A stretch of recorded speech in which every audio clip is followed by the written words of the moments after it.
All right, folks, welcome back to the Wade Farms YouTube video.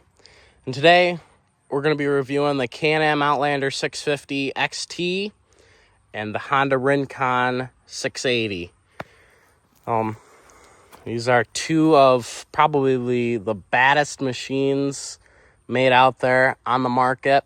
And if you want to say 1,000 for Can-Am, whatever. I mean brand. I mean, Honda and Can-Am are probably the top two brands of stuff people buy. And today we're going to be reviewing both of them. So to start off, we'll start talking about the Can-Am. I'm borrowing this from a friend. Shout out to you, Brady. Thanks for letting me make a couple YouTube videos with it while I have it. And plus, I put like 3 gallons of gas in his four-wheeler, so I have the right to make this YouTube video, buddy. I gave you some gas. We're good, Anyways, it's a Can-Am Outlander 650 XT, and if I get this mixed up a little bit, I'm sorry. But like I said, she's a pretty bad machine. She's fast. She looks pretty good, and she's pretty clean. After 10 years, it's pretty clean. Yes, it may need a new seat, but not my machine, so it's up to him. Anyways, yeah, like I said, the hitch and yes, I got a Celsius today. You already know it. Just tastes like heaven. Anyways, one thing I wanted to talk about on this machine that machine doesn't have, and we'll talk about that machine after I talk about this one for a couple minutes, is storage. Storage is a big thing for UTVs, or these are ATVs. Why did I say UTVs? These are ATVs.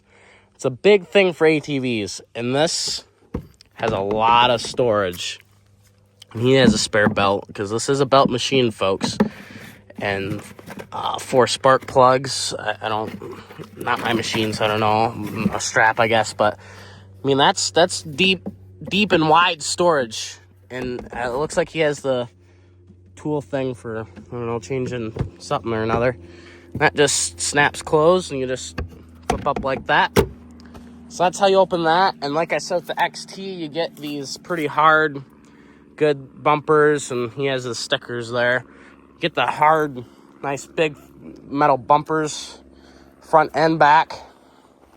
Like I said, you can hit a lot of stuff with this, and this won't get damaged at all. And there's plastic everywhere. I mean, this has plastic, but it has metal covering it, so it's good. Like I said, I think a 2,500-pound winch. I'm not sure. Like I said, he got it used, and it's a 10-year-old machine, so I can't really say. Well, yeah, she's a V-twin. You can see V-twin 650. The stickers kind of tore off a little bit. I think I talked about mostly everything. I'll talk about some, like a driver's view. So you get on here. She's a little squeaky. You got I think this is an all brake. I think this is just a rear brake. They don't make a front brake like a Honda does. That's one thing I haven't found. Honestly, I haven't found one four-wheeler that has a front, rear, and just a rear. They make like an oil brake. It's weird. Like I said, this is just, a different machine. This is, let's just say BRP. I don't know. Anyways, got a nice little screen up there for, your miles per hour and your RPMs and gas and stuff, which is nice.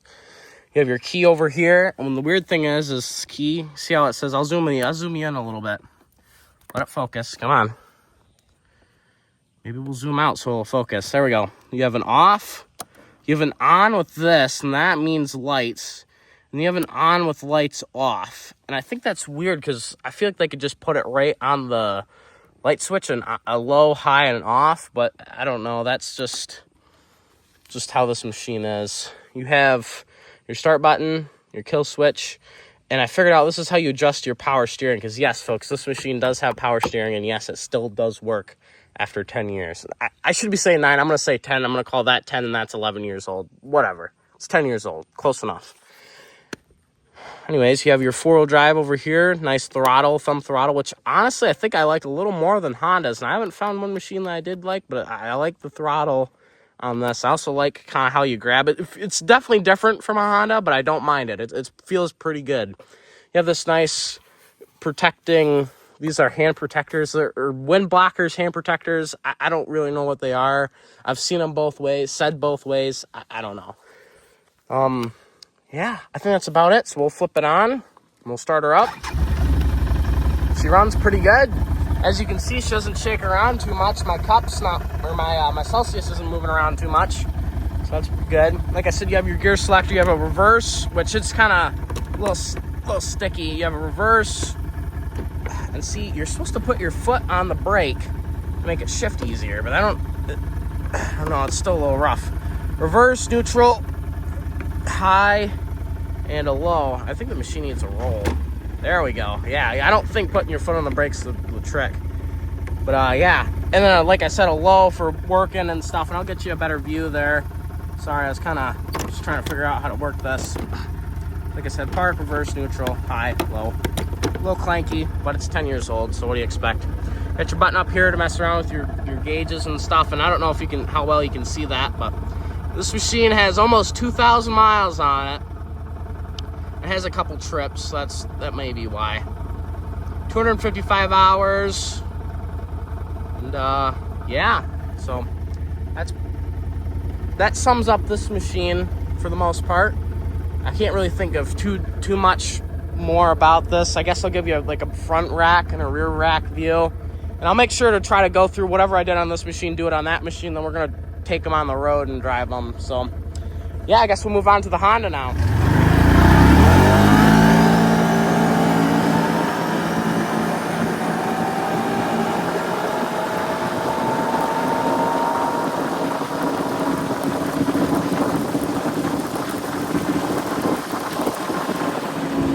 Folks, this is the famous Honda Rincon 680. You guys seen this on the channel, so you guys somewhat know. You basically know this four-wheeler. If you're new to the channel, maybe not. But like I said, I haven't even owned it for heck a month. So even if you are somewhat new to the channel, you should still know it. But he's the Rincon 680. It's Honda's biggest production four-wheeler. Let's do a quick little walk around, like I said, like we did with the other Can-Am. So, yeah, one thing that I did notice is there's no storage. It sucks, but one thing it does have is it does have storage, a storage pocket right here. It's a deep pocket, which is nice. So, yeah, she's the 680. She has four-wheel drive.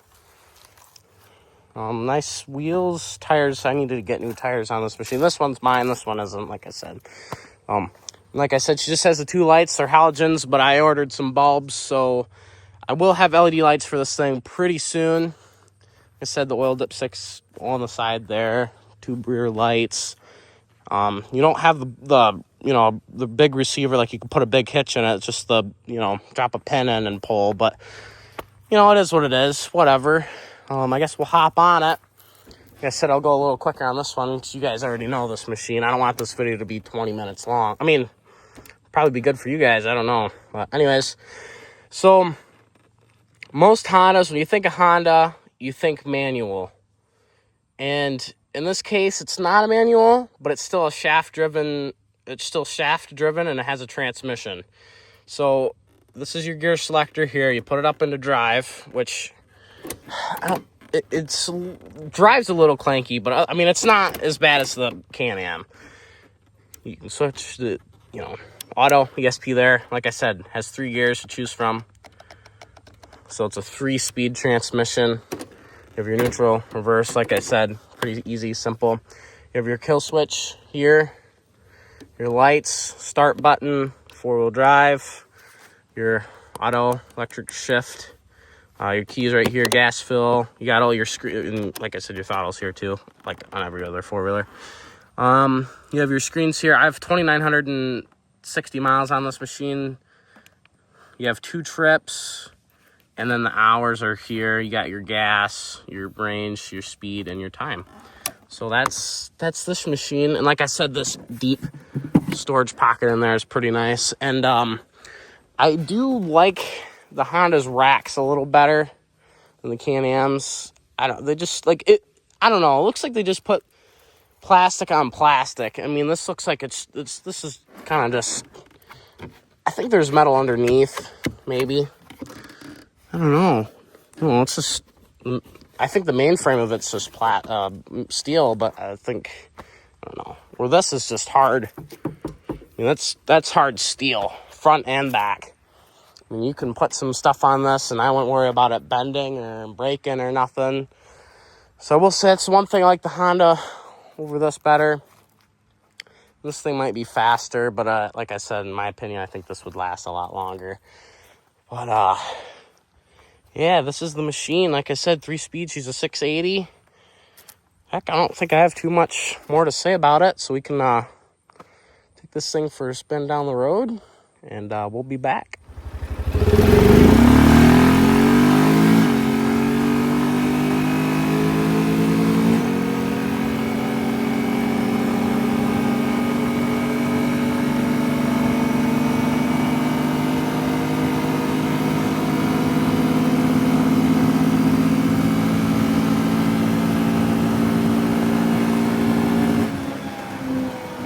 All right, so we talked about both machines, and we did somewhat of a speed test driving them down the road. And overall opinion is I love both of the machines, and I would certainly buy both of them. You got to put in factor that, like I said, this is a belt machine, and Hondas have proven themselves with the shaft-driven transmissions. These things run forever. They're very good four-wheelers. The Hondas are very good. And I've heard really good stuff about Can-Ams, too. These Can-Am four-wheelers are really good. They have definitely probably improved over the years. And Honda has, too. Don't get me wrong. They made a 680, man. When you hear Honda, you think Foreman or Rancher. You think a 420 or 520. You think Can-Am, most people think 1,000 or an 850, and you don't see many of these 650s, the smaller Can-Am four-wheelers. And I mean, this thing is a unit. I mean, it's a big four-wheeler. It's a unit, that's for sure. I mean, both of these four-wheelers are. This one's definitely bigger, as you can tell. But, overall, I know which one I would choose long-term. I'm not going to say it. You guys can choose down below. If this review helped you, if you're buying a used one, or heck, maybe even a new one, I know it's not new, they're 10 years old, but if this video helped you out, comment down below, drop a like, subscribe. I mean, I'll take it, I'll appreciate it, that's for sure. We're so close to 1,000 subscribers. That's been my goal for a very long time, and it will be amazing if I can make it there. We're like 5 or 6 subscribers away. So, yeah. Anyways, you guys pick which machine you'd want. I know which machine I would pick. And I got to be a little biased to the Honda because, like I said, this is mine. I own this. And I've never had anything other than a Honda. My whole family hasn't had anything other than a Honda. I mean, we have a little Kawasaki Mule, yard machine. But that's you can't really talk about that four-wheeler-wise.